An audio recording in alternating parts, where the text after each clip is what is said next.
શાંતચિત વિશ્વવ્યાપી પરમાત્માનું સ્મરણ કરીએ, હૃદયથી પ્રાર્થના કરીએ. આપણા સૌના ભીતરની અંદર પ્રભુની એક દિવ્ય ચેતનાનો પ્રવાહ વહી રહ્યો છે. અંતઃકરણની અંદર બ્રહ્માંડ વ્યાપી પરમાત્માના દૈવી ગુણો, વિશાળ દિવ્ય ચેતના સ્થાપિત થઈ રહી છે, જેને કારણે લઈ આપણે પોતાનાથી એક પ્રખરતા, તેજસ્વીતા, એક વિરાટ વિભૂતિના રૂપની અંદર આપણે પોતાને માની શકીએ. અંતઃકરણમાં જ્યારે શક્તિનો પ્રવાહ વહે છે ત્યારે ભાવ કરીશું, આપણે પૂર્ણ શક્તિશાળી છીએ, આપણે શાંત છીએ, આપણે સ્થિર છીએ, આપણે આનંદ સ્વરૂપ છીએ, આપણે સત્ય સ્વરૂપ છીએ. સંસારનું સત્ય એટલે માત્ર ને માત્ર પરમાત્મા. આપણે આત્મા એ પરમાત્માનું જ સ્વરૂપ છે. તેથી હું સોહમ શિવોહમ સચ્ચિદાનંદોહમ અહમ બ્રહ્માસ્મિ તત્વમસી, હું એ જ તત્વ છું. એ ભાવ સાથે પોતાને એક વિરાટ વિશ્વવ્યાપી પરમાત્માના ભાગરૂપે સમજી અને એની ચેતનાની સાથે, એના પ્રવાહની સાથે પોતાની જાતને જોડવાનો પ્રયત્ન કરીશું. આ જોડાવા માટે ગાયત્રી મહામંત્ર એ કડીનું કામ કરે, પુલનું કામ કરે, બ્રિજનું કામ કરે. તો આવો એક સાથે એક સ્વરમાં ગાયત્રી મહામંત્ર. ઓમ ભૂરભુવઃ સ્વાહ તત્સવિતુર્વરેણ્યં ભર્ગો દેવસ્ય ધીમહિ ધિયો યો નઃ પ્રચોદયાત. યત સત્યેન જગત સત્યમ યત પ્રકાશેન ભાતિ તત યદાનંદેન નંદન્તિ તસ્મૈ શ્રી ગુરવે નમઃ. યા દેવી સર્વભૂતેષુ માતૃરૂપેણ સંસ્થિતા પ્રજ્ઞારૂપેણ સંસ્થિતા નમસ્તસ્यै નમસ્તસ્यै નમસ્તસ્यै નમો નમઃ.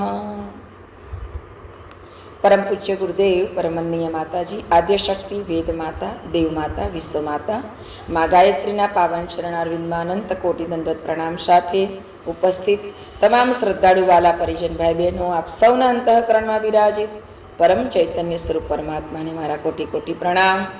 મારા યુવાન દીકરાઓ, દીકરીઓ સૌના અંતઃકરણમાં બિરાજિત એ પરમ તત્વને કોટી કોટી પ્રણામ કરી હૃદયથી પ્રાર્થના કરું, હે પરમ ચેતના, આ યુવાધનના હૃદયની અંદર આપની પ્રખરતા, તેજસ્વીતાને, આપની પ્રેરણાને સ્થાપિત કરો કે જેથી કરીને આ દૈવી કાર્યો ખૂબ સરસ રીતે આગળ સંપન્ન થયા કરે. અંતઃકરણીય પ્રાર્થના સાથે આવો આજનો દિવસ એટલે ગાયત્રી જયંતિનો દિવસ. ઓનલાઈન પણ આપણે આટલા બધા જોડાઈને સરસ રીતે આ વખતે 1.25 કરોડ ગાયત્રી ચાલીસા અભિયાન જે ચાલુ કરવામાં આવ્યું ગાયત્રી જયંતિ નિમિત્તે, માતૃશક્તિની જન્મ શતાબ્દી નિમિત્તે, ગંગા દશહરા, તેમજ આજે શ્રદ્ધાંજલિનો પણ દિવસ. પરમ પૂજ્ય ગુરુદેવ યુગ ઋષિ યુગ દ્રષ્ટા વેદમૂર્તિ તપોનિષ્ઠ પંડિત શ્રી રામ શર્મા આચાર્યજી, અખિલ વિશ્વ ગાયત્રી પરિવારના પ્રણેતા, પ્રવર્તક, યુગ રક્ષક એવા ગુરુદેવનો મહાપ્રયાણ દિવસ. જે પરમ સત્તાએ સંસારમાં આવી માનવ માત્રની પીડાને જોઈ નહીં પરંતુ અનુભવી, અને એ અનુભવ કરવાને કારણે પરમ પૂજ્ય ગુરુદેવ કહેતા કે બેટા मैंने कितनी रातें શિશક કે રો કે બિતાઈ હૈ. એટલે ગુરુદેવ માનવ પીડાને જોઈને એટલા બધા દુઃખી થઈ જતા, અને એ દુઃખને કારણે, એ દર્દને કારણે તે સૂઈ ન શકતા, અને આંખમાંથી અશ્રુધારા પ્રવાહિત થયા જ કરે. कई बार माता जी ने पूछा आपका तकिया इतना गीला क्यों है? मैं माता जी को क्या बता सकता, मैं किसी की पीड़ा नहीं देख सकता.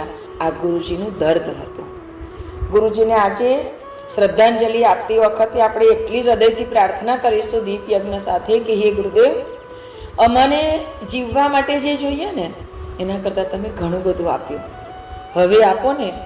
એક બાળક ઉપર દયા કરવા માંગતા હો ને તો તમારા દિલમાં જે દર્દ હતું ને એ દર્દનો એક એક અંશ અમને આપો, જેથી કરીને અમે આ દર્દ સાથે આપણી પીડાને લઈ અને સંસારમાં કાર્ય કરી શકીએ. આપે અમને બધાને પોતાના જાણીને તમારું કામ કરવા માટે એકત્રિત કર્યા. આજે અખિલ વિશ્વ ગાયત્રી પરિવાર, વિશ્વના ખૂણે ખૂણે ગાયત્રી પરિવારનો બાળક બેઠેલો છે અને એ બધાની રક્ષા મારા ગુરુદેવ કરી રહ્યા છે. बेटा, आपको नहीं मालूम होगा कि आप पर कितना कष्ट आने वाला है, लेकिन मैं उन कष्टों को एक छूकर आपको दूर कर दूंगा. मतलब કે સૂડીનો ઘા સ્વયં આવે અને આપણને એમાંથી ઉગારી લે. हजारों योजन दूर मैं आपका कष्ट को फेंक दूंगा, आपके दुखों को दूर कर दूंगा. આવી જેની પાસે ક્ષમતા છે એ પરમ ચેતના, એ ગુરુદેવના મહાપ્રયાણનો દિવસ. એ ગુરુદેવે આપણને એમ કીધું કે તમે મારું કામ કરો, હું તમારું કામ કરીશ. અને ખરેખર ગુરુદેવે જે બાળકોના કામ કર્યા છે ને, આપણને તો ખબર જ નથી હોતી કે આપણા કેટલા કામ ગુરુજીએ કર્યા. કારણ કે આપણે તો અબોધ બાળક, આપણે તો નાની નાની વાતમાં પણ કહી દઈએ કે ગુરુદેવ આટલું જોજો ને, ગુરુદેવ આટલું જોજો ને. પણ ગુરુજીએ જ્યારે આપણી એક નાની સરખી બાબતને પણ જ્યારે પૂરી કરી હોય છે ને, ત્યારે આપણને અંદરથી એટલો બધો આનંદ થાય. પણ હવે આપણે જાગૃત રહેવાનું છે. આનંદ આપણને થાય છે, પણ આપણને એ પણ એમ વિચાર આવવો જોઈએ કે ગુરુદેવ આટલી નાની બાબતમાં હું તમને યાદ કરું છું. જ્યારે ગુરુજીનો આગળનો જે જન્મ હતો ઠાકોર રામકૃષ્ણ પરમહંસ, તે વખતે ઠાકોરને કેટલી બધી પીડા થતી હતી. એમને કેન્સર હતો અને ત્યારે એમના શિષ્યોએ એમ કહ્યું કે ઠાकुर आप माँ काली को क्यों नहीं बता देते कि आपका कष्ट दूर करे. ત્યારે ઠાકોરે એમ કીધું कि शारीरिक कष्ट के लिए मैं उन माँ को क्यों तकलीफ दूँ, वो तो मेरे जीवन में जो भी भुगतना है मैं उसको भोग लूँगा ताकि वो वापस फिर के घूम फिर के ना आए. આ જેની આવી જેની વિચારધારા હોય એની પાસે જઈને આપણે નાની નાની બાબતો માટે વાત કરીએ તો આપણને એવું લાગે કે આપણે એના બાળક છીએ. ના, આપણને એવું લાગે કે હું એનું બાળક હોઉં ને તો આવી નાની તકલીફોમાં યાદ ના કરું, એ દૂર કરવા માટે પ્રાર્થના ના કરું, પણ એવું કહું કે મને સારી સદબુદ્ધિ આપો. બસ એ જ માગવાની જરૂર છે આજે કે તમે અમને એવી સદબુદ્ધિ આપો, એવી પ્રેરણા આપો ને એક દર્દનો અંશ આપો કે જેથી કરીને આપની પ્રેરણા દ્વારા, આપની શક્તિ દ્વારા આપની જ કૃપાને પાત્ર બની આપના કાર્યને અમે સરસ રીતે કરી શકીએ. અમે આપની વિચારધારાને પ્રવાહિત કરવા માટે કોઈને કોઈ રીતે એમાં સંલગ્ન બની શકીએ. આજે આપણે આટલા વ્યક્તિ જોડાયા છે. હવે આપણું દર શુક્રવારનો સ્વાધ્યાય ચાલુ થાય તો તે વખતે ખરેખર આપણને એમ થવું જોઈએ કે હું મારી સાથે એક વ્યક્તિને તો જોડું જ. અને આ એક દર્દ લઈને તમે જ્યારે કોઈને વાત કરશો ને કે હું સ્વાધ્યાયમાં જોડાઉં છું, તું જોડાજે, તો ખરેખર તમારો બોલ એ તમારો બોલ નહીં હોય, એ ગુરુજીનો બોલ હશે. અને તમે કહેશો ને તો એ વ્યક્તિ જરૂર જોડાશે. એટલે જ્યારે જ્યારે પણ આમ આપણે ઈચ્છીએ કે આવું કાર્ય થવું જોઈએ, આમ થવું જોઈએ, આટલા લોકોની અંદર આ વાત ખબર છે તો આટલા આવવા જ જોઈએ, અને જ્યારે ના આવે કે ના કામ થાય ને તો દુઃખ થાય. અને દુઃખ એનું થાય કે આપણામાં એવી શું કમી હશે કે આપણે કીધું છતાંય આ વસ્તુ ના થઈ શકી, અથવા તો આ લોકો ન આવી શક્યા. તો એ પોતાની જાતને ફંફોડવાની છે અને ફંફોડતા યાદ કરવાનું છે કે મારામાં કોઈ કમી હોય તો એ દૂર કરાવો. પણ હે ગુરુદેવ, આ સંસાર આજે એવી જગ્યા ઉપર ઊભો છે કે એકદમ મહાપરિવર્તનની ક્ષણો આપણી નજીક છે. ત્યારે બધાની રક્ષા થાય, આપણા બધા જ પરિવારની રક્ષા થાય. અને એવી સૌની રક્ષા કરવા માટે પણ એ વાત લઈને પણ આજે આપણે બધાને એમ કહેવું પડશે કે ના, તમે સ્વાધ્યાયમાં આવજો, તમે જોડાજો. બે વિચાર પણ તમને મળશે ને તો એ બે વિચાર આપણને જીવવા માટેનું સાધન બની જશે. ડૂબતાને તરણું પકડવાનું પણ મન થાય. ડૂબતો માણસ હોય ને એને ખાલી નાનું તણખલું હાથમાં આવી જાય ને તો એ પકડી લે, એને એમ થાય કે કદાચ આ તણખલું પણ મને બચાવી શકે. એમ આજની પરિસ્થિતિ એવી છે કે બળતા જડતા અને જે હરીફાઈની હોડની અંદર પડેલા આ સંસારની અંદરથી આપણને ગુરુજીએ પસંદ કરીને બહાર મૂક્યા કે બેટા તું આ જે પ્રવાહ વહી રહ્યો છે ને એની અંદર તું ડૂબકા ખાતો તો તને મેં પકડી અને સરસ જગ્યા પર મૂક્યો છે. હવે અહીંયાથી તું સારું કામ કરજે. પણ ઘણા એવા હોય ને કે જેને જેમાં ગમે ને એ જ કરવાનું ગમે, એવું જ એને ગમે. જ્યારે એક સરસ ભમરો દરરોજ સુંદર મજાના બગીચામાં જાય અને બગીચામાં જઈ અને સરસ ફૂલોનો રસ ચૂસે, ફૂલો ઉપર બેસે, એટલે એને બહુ જ આનંદ આવે. એટલે એક દિવસ એ જતો હતો તો જતાં છાનનો પોદરો પડેલો હતો, એમાં એક કીડો હતો. એ કીડાએ ભમરાને કીધું, એ ભમરા તો અહીંયાથી દરરોજ જાય છે, ક્યાં જાય છે? એટલે કીડાને ભમરાએ કીધું કે હું તો સરસ મજાની સુગંધ લેવા જાઉં છું, ફૂલો ઉપર બેસું છું, સરસ રસ ચૂસું છું, તારે આવું છે? ચાલ, તને બહુ મજા આવશે. તો છાનનો કીડો કે આવું ખરું, પણ મને ગમશે ખરું ત્યાં? મને ફાવશે ખરું ત્યાં? તો કે ચાલ તો ખરો. એટલે કીડાને કહે છે કે તું ચાલ. એટલે કીડો તૈયાર થયો. કીડો ગયો ભમરાની જોડે જોડે ઉડતો એ પણ ગયો. અને ભમરો તો એટલા સરસ બગીચાની અંદર ગયો અને એક ફૂલ ઉપર એને બતાવે છે, જો આ કેટલું સરસ ફૂલ છે, આ કેટલું સરસ ફૂલ છે, તો આ બધાની ઉપર બેસ અને એનો રસ ચૂસ, બહુ જ આનંદ આવશે. ભમરો તો એના રસ ચૂસવામાં પડી ગયો. એક ફૂલથી બીજું ફૂલથી ત્રીજું ફૂલ, આમ આખા બગીચાની અંદર ફરવામાં મસ્ત બની ગયો. સવારથી સાંજ પડી ગઈ, ભમરાને ખબર ના પડી. અને પેલો કીડો એક ફૂલ ઉપર બેસી રહ્યો. પછી ભમરો સાંજ પડી એટલે કીડાને શોધવા માંડ્યો, બૂમ પાડી કે ચાલ આપણે ઘરે જવાનું છે, ક્યાં છે, ઉડ. એટલે કીડો ઉડ્યો. એટલે કે ચાલો હવે ઘરે જઈએ. ભમરાએ પૂછ્યું કે તને મજા આવી? તો કે મને તો કંઈ મજા ના આવી. તે કે કેમ? તો આમાં તો શું નવું હતું? તો કે તે રસ ના ચૂસ્યો. તો કે હવે રસ કેવો લાગે કેવો નહીં મને તો કંઈ ખબર ના પડી. તો કે તને ભૂખ ના લાગી? તો કે ભૂખ લાગે એટલે મને ખબર જ હતી, એટલે હું તો મારા મોઢામાં થોડું છાન ભરીને જ લાવ્યો હતો. એટલે આ છાન ભરીને લાવ્યો તો પછી એને બીજો રસ ગમે, એનો જે ફાવતું હોય એ જ રસ ફાવે. એટલે છાનનો કીડો છાન જ ખાધા કર્યું, છાનનો જ રસ ચૂસ્યા કર્યો, એટલે એને ફૂલોના રસમાં મજા આવી નહીં. બીજા દિવસે ભમરો નીકળે ને એટલે ભમરાએ કીધું ચાલ કીડા. તો કે ના હવે આના જેવું ત્યાં જ બધું સરખું જ છે ને. તો કે ના તું ચાલ તો ખરો, આજે હું તને બીજા બગીચામાં લઈ જઈશ. એટલે બીજા દિવસે ભમરો બીજા બગીચામાં લઈ જવા માટે એને તૈયાર કરે છે.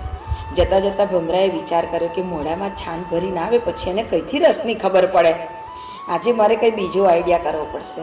એટલે ભમરો એને પહેલાં ખેતરના છેડે લઈ ગયો, પાળા ઉપર, કે જ્યાં પાણી ચાલતું હતું, ખેતરમાં પાણી પીવાતું હતું. એટલે તો પાણીમાં લઈ જઈને એને કહે છે કે ચાલ આપણે થોડું નહીએ ને તો ભૂખ સારી લાગે. એટલે ભમરાને કીડાને નવડાવવામાં એને બરાબર વારા ફરતી અંદર ડબકા જ મારાયા કરે. એટલે મોઢામાં જે છાન લઈને આવ્યો હતો ને એ નીકળી ગયું. એટલે હવે મોઢામાં છાન ના રહ્યું. એટલે ભમરો કે ચાલ હવે જઈએ આપણે. એટલે ભમરો લઈને નીકળ્યો. હવે કીડો બગીચામાં તો ગયો, પણ એને એમ જ થાય કે હવે મને આ ભાવશે કે નહીં ભાવે, મને આવું બધું ફાવશે કે નહીં ફાવે. ભમરાએ કીધું કે તું બેસ અને તને સરસ રસ મજા આવશે, ને તને મજા આવે તો બીજા ફૂલ પર જજે, ત્રીજા ફૂલ ઉપર જજે. તો કે સારું. 12 વાગ્યા સુધી તો એને કશું ના ખાધું. પછી ભૂખ લાગી એટલે કીડો કે હવે તો મારે ખાવું પડશે. એટલે કીડાએ ખાવાનું શરૂ કર્યું તો ઓહો, ફૂલની અંદરનો રસ તો એને ખાધો ને તો એટલો બધો ખુશ થઈ ગયો, અરે આ તો અમૃત રસ છે. એને તો બહુ જ આનંદ આવ્યો. પછી એક ફૂલથી બીજું ફૂલ, ત્રીજું ફૂલ, ચોથું ફૂલ. સાંજ પડી એટલે ભમરાએ બૂમ પાડી, કીડા ચાલ. તો કે ઊભો રે થોડીક વાર, હજી થોડાક રસ પી લેવા દે. એટલે ભમરો ખુશ થયો કે હા, હવે ખબર પડી કે આને હવે રસની મજા પડી છે. પરમ પૂજ્ય ગુરુદેવ આપણને એ જ કહેવા માગે છે કે શરૂઆતમાં આપણે કોઈને કહીએ ને કે ચાલો સ્વાધ્યાયમાં, પણ પેલી સંસારની મોહ માયાની અંદર લપેટાયેલો જીવ હોય ને એટલે એને એમ થાય ના હવે એમાં હું શું સ્વાધ્યાય કરવાનું, હવે એ બધું ના ફાવે, એવું કોણ બેસી રહે, એવું કોણ જોડાય. પણ પછી એમ કહે ના હવે થોડી વાર તો જોડાજો. એટલે પેલાને ધીમે રહીને એમ થાય કે ચાલને હવે બેઠો છું તો થોડું ભગવાનનું નામ લેવાશે. એમ કરતાં એને જોડ કરીએ તો ધીમે માયાના જે છાનના પોદરા ભોંડામાં અંદર ભરેલા હોય એ ધીમે સત્સંગના પ્રવાહની, સત્સંગની વર્ષાથી ધોવાઈ જાય. અને એ ધોવાઈ ગયા પછી એને જે આનંદ આવે ને એ એવો આનંદ આવે ને એને એમ થાય પાછો શુક્રવાર આવે ને તો મને યાદ કરાવી આપજે, હા, કદાચ હું કામમાં હોય તો. આ થવું જોઈએ. હવે આપણે આજે જેટલા છે ને એટલા આવતા વખતે એક વ્યક્તિને જોડવાના છે, એનાથી ડબલ હોવા જોઈએ. કોઈ પણ બાનું કાઢે ને તો આપણે 5 તૈયાર રાખવાના. એટલે 2 બહાનું કાઢે તો 3 તો જોડાય છે, 3 બહાનું કાઢે તો 2 તો જોડાય, અરે 4 બહાના કાઢે ને તો 1 તો જોડાય અને જોડાય. એટલે 5 જણને ફોન કરી દેવાના આપણે. અઠવાડિયું એનું પાછળ માથું જ ખાધા કરવાનું કે ના આજે જોજે, યાદ રાખજે, અને થોડી વાતો કરી લેવાની, કેવું ચાલે છે, આમ છે તેમ છે, બધું ચાલ્યા કરે, પણ ભગવાનની કૃપા મેળવવાની, આમ છે. આવી રીતે વાત કરતા જઈશું, એની જોડે ટચમાં રહીશું તો અવશ્ય આપણા દ્વારા એક વ્યક્તિ પણ આ સ્વાધ્યાયમાં જોડાશે ને, એક વાર પણ ભગવાનનું નામ લેશે ને, ત્યારે સંતો તો એમ કહે છે કે આપણા થકી કોઈ એક વાર પણ ભગવાનનું નામ લે ને તો એનો તો બેડો પાર થાય, પણ આપણો બેડો વધારે પાર થાય. આપણો આપણને ધક્કો વધારે વાગે. તો ખરેખર આ તો કેવું છે કે પુણ્ય કમાવાની હાટડી છે. આ પુણ્ય કમાવાની હાટડી છે, એમાં જેટલા જોડાય ને એટલાનો બેડો પાર થાય. અને ખરેખર ધન્યવાદ આપીએ આનાબેનને કે બધી પરિસ્થિતિઓને ગમે તે રીતે સરખી કરીને પણ બધાને એક સાકરથી જોડતા જ રહ્યા, વારાફરતી કોઈને કોઈ અભિયાન અંદર મૂકતા જાય અને બધા જોડાતા જાય. ખરેખર આવા આ જે પ્રેરણા છે, આ જે કૃપા છે ને, ભગવાનની આને કૃપા કહેવાય. બહુ બધું કમાઈ લઈએ એ કૃપા નહીં, પણ ભગવાનની નજીક આપણને બોલાવે, ભગવાનનું કામ કરાવે, ભગવાન આપણી અંદર કોઈને કોઈ રૂપે પ્રેરણા મૂકીને આપણને જોડે રાખે, એ ભગવાનની કૃપા કહેવાય. આપણને ધન, સાધન, સંપત્તિ, પુત્ર, પરિવાર એ તો આપણા પૂર્વજન્મના કર્મને આધીન છે, આપણે કરેલા પુણ્ય કર્મને આધીન છે. એ તો આપણને મળવાનું જ છે, તમે ગમે તે કરો. એટલે તો કીધું છે ને કે હરિકથા, સંત સમાગમ, હરિકથા, તુલસી દુર્લભ હોય. આ બધું દુર્લભ વસ્તુ છે. સૂત દારાવર લક્ષ્મી, સૂત એટલે પુત્ર, દારા એટલે પત્ની, અને લક્ષ્મી એટલે આપણને બહુ વાલી છે તે. એ તો પાપી કે ઘર બી હોય, એ તો બધા પાપીઓના ઘરમાં હોય જ છે. એટલે આપણે પાપી છે એવું નહીં, એટલે કે બધાના ઘરમાં હોય છે. તો પણ આજે આપણે જ્યારે આપણને ભગવાને આટલું સરસ આપ્યું છે તો એટલું યાદ રાખીએ કે આ બધી વસ્તુ જે છે સાંસારિક વસ્તુ, એ તો આપણા પુણ્ય કર્મને આધીન છે, એ તો આપણને મળવાની જ છે. પણ જે દુર્લભ છે એ સત્સંગ છે. સત્સંગ, હરિકથા એ બધી દુર્લભ વસ્તુ છે ને, એ આપણને જ્યારે મળી જાય ને તો ખરેખર જીવન ધન્ય બની જાય. તો આપણા જીવનમાં આપણને ગુરુ ચેતના દ્વારા, પરમાત્માની ચેતના દ્વારા આપણું સરસ મળ્યું છે, તો આપણે એને ખૂબ દિલથી અપનાવીએ. આજે ગાયત્રી જયંતિનો દિવસ, મા ગાયત્રીનું પ્રાગટ્ય આ બ્રહ્માંડની અંદર તો થયેલું હતું.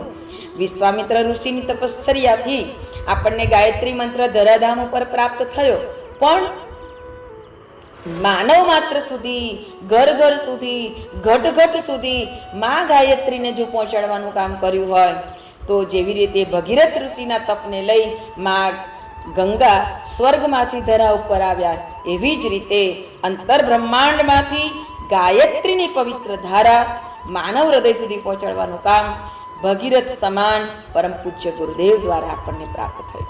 ગુરુદેવ એટલે કહેવાય છે ને, ભાગીરથ તો ગયે કિંતુ ગંગા ઉનકે ગુણ ગાતી હૈ, आज स्वयं गायत्री माता गुरुवर तुम्हें बुलाती है, याद आपकी आती है गुरुवर, याद आपकी आती है.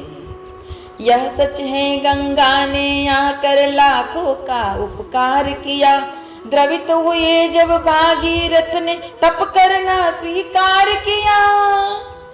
गंगा इसीलिए तो जग में हो, गंगा इसीलिए तो जग में भागीरथी कहती है, आज स्वयं गायत्री माता गुरुवर तुम्हें बुलाती है, याद आपकी आती है गुरुवर, याद आपकी आती है.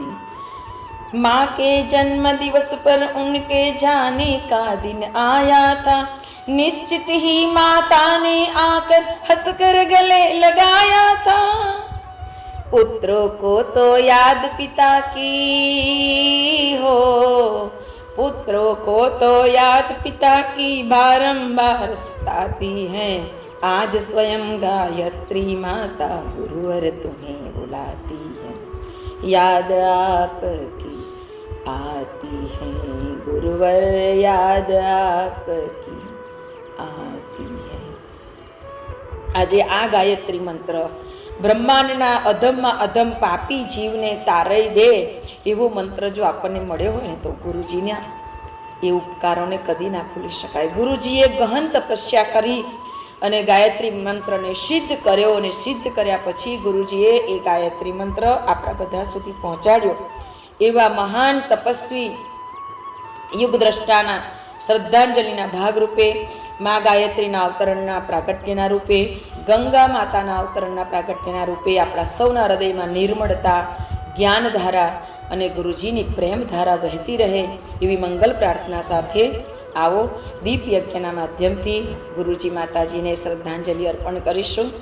આપણે બધાએ કરેલું 40 અનુષ્ઠાન બ્રહ્માંડની અંદર ગુંજતું રહેશે અને એ જ આપણા માટે રક્ષા કવચ બનશે અને આ રક્ષા કવચ આપણું સર્વ રીતે રક્ષણ કરશે. આ સમયમાં કરેલી સાધના સામાન્ય નથી, આ સમયમાં કરેલી સાધના બહુ અદ્ભુત છે. અને આજે દીકરાઓને જોયા ને તો હૃદય ખરેખર ભરાવ્યું.